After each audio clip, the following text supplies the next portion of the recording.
What's up, guys? This is Randy with Arena Games, and today I just figured I'd put up an update to let you know that this is in fact my new channel, Undead Gaming Store. Long story short, I am closing down my store, Arena Games. I co-owned it with a couple other people after a while because I couldn't handle it myself. Many of them stepped down, stepped aside, stepped back, whatever. And I kind of was left with leftovers, and kind of got left in a rough place. I had about $4,000 in fraudulent transactions that left me negative $4,000 and negative $4,000 in cards. So technically negative $8,000, which really fucking sucked. After that, I found out that the place where my store the property was being sold, torn down, and rebuilt over a matter of a year, and pretty much everyone vacated the building quickly. I merged in with Mind Takers Gaming, which I'll leave a link at the bottom for you guys, so you can check them out on Facebook. We had a pretty good thing going on for about a month. They had a nice 1,500 square foot building, which I'm actually in. You guys can see it. Nice get up here. Have front counters up there, if you can see them. And all the gaming stuff back here, all the TVs and Xboxes all set up, PS3, 360, everything. But they were a LAN center, and I did the video games, they did the I did the card games, they did the video games. So it was kind of a really cool mix of things. And, in that month it proved to be really successful. There were some rough spots, you take one business that doesn't sell product, so they don't spend money to replace product once they've sold it. So they're not used to constant moving of money. And then you take a business that buys and sells every single day. So, my part, I'm spending to make. And, you put those two businesses together, so many different problems can arise, which kind of sucks. A lot of stress, doing stuff you didn't really think you were going to have to do, sorting cards and stuff like that. And, it got really stressful, It did prove that it was a really good idea, though. If we were all able to work together and bear through the stress for a little bit longer, I think it would have just kept going and going and going. But when you try to put two businesses in a 1,500 square foot building where one business should occupy, it can cause some problems. It kind of sucks, but, they sat down and talked to me and were like, we think it's better that we split the businesses and do our own things for the time being, and then once we're all stable and can afford a bigger place, we'll remerge. So, I was kind of shattered by it, it kind of sucks. I was really kind of unstable at the moment, so being merged in somewhere kind of gave me a little more stability. But, talked to them about it, and they gave me through January to run tournaments and everything. I kind of screwed Arena Games over because when I left my physical location and merged in with Mind Takers, I didn't think it was a big deal. I just changed my addresses to Mind Takers. I kept my business online and going and in store with them.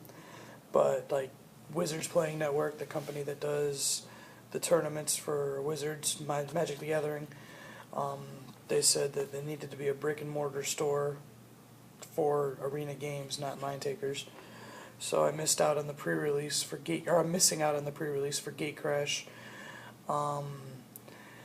Yu-Gi-Oh players haven't really been showing up for tournaments, so when there's not enough people to run a tournament, when there's only like 2 or 3 people, or no one here to run a tournament on Saturday, there's nothing to report to Konami. The problem with that is if no one's here for tournaments, Konami's like, why would there be people there for a pre-release, So they don't give stores pre-release kits or access to those kits unless they have people for tournaments. So I kind of made an open post on Facebook about that one, saying, you know, if you guys expect to be able to do exclusive events like that, get Astral Packs and stuff like that, you got to be here to support your local store, you know. And this message kind of is for everyone, you know. You should always be willing to support your local store. Like, I know there's some corrupt stores out there that are overcharging on cards, and, you know, they really shouldn't be able to get away with that. I myself, you know, spend countless hours a day on TCG Player, pricing and repricing my cards, trying to make sure the best of prices. You know, when you walk in my door, I have TCG Player on one side of my screen and my website POS system on the other side. So when I'm looking up Blue Eyes White Dragon on selling it to you, I have it on TCG Player too, just to make sure I'm selling it at average or below average, so you're getting at least a really good price on your cards. You know, there's a lot of vendors that don't take the time to do that. They reprice once a month, maybe twice a month, and they'll just keep base prices, or they'll use price guides like magazines like Beckett or something like that, where prices go really outdated really quickly. And, you know, a lot of people take for granted that, and, you know, I get called a Jew for my pricing on stuff, and I'm like, you know what? You look at TCG Player, I'm usually within the top 5 or 10 vendors on there with lower prices. You know, it's not always going to happen because the lowest prices are usually the damaged and played cards, so, you know, that's not always going to be the story, but when you get into the mint cards, that is the story. But, you know, there's just a lot going on. I just wanted to do a little video, introduce this channel. There's going to be separate segments. I'm going to be doing kind of like, I don't know if you guys watch Walking Dead, there's a little after show called Talking Dead. I had a similar idea with it a while back. I wanted to do comparisons of the show to the comic book, differences, characters, when they die off, when they survive till, you know, little things here and there. They've switched up a lot of storylines with characters, some living out longer than they should, some not living as long as they should have. You know, I think that'd be a pretty cool idea. I'm going to throw that in here. I'll be doing reviews of products for like Yu-Gi-Oh! And Magic. Pretty much talking about events. Depending on which way this route goes with opening a store or not reopening a store, I'll be doing event coverage at YCS's for Yu-Gi-Oh! Which I think will be really fun.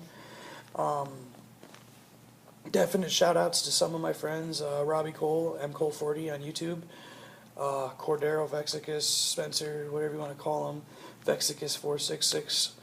You know, guys are always helping me out, advertise the channels and stuff, so, you know, always got to give them shout-outs. I'll try to link them down below in the description too.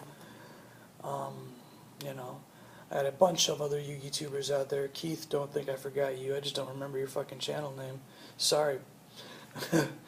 But, you know, I get a lot of support from a lot of friends helping me out, and it's gotten really stressful for me to handle myself when it comes to a business, so I honestly think it's time to step away from having a physical store, maybe go online with it, and see what I can do for a while that way. You know, if it's something that I can save up and reopen a store, I will. If not, you know, 2 to 3 years. I started when I was 20 years old. I owned my own store. How many people my age can say that? You know, and said that, you know, I didn't close my store because I didn't have money. I closed it because of the stress. It was a lot to deal with. So, you know, I just wanted to give you guys a little update. Sorry, I didn't mean to make it sad there at the end, but, you know, probably do weekly videos, try to build it up to daily. But yeah, please subscribe, rate, comment, like, share. Definitely will be more videos. Leave some comments below. Let me know some ideas if you guys want me to try to do some stuff, you know, and I'll keep it going. Thanks, guys.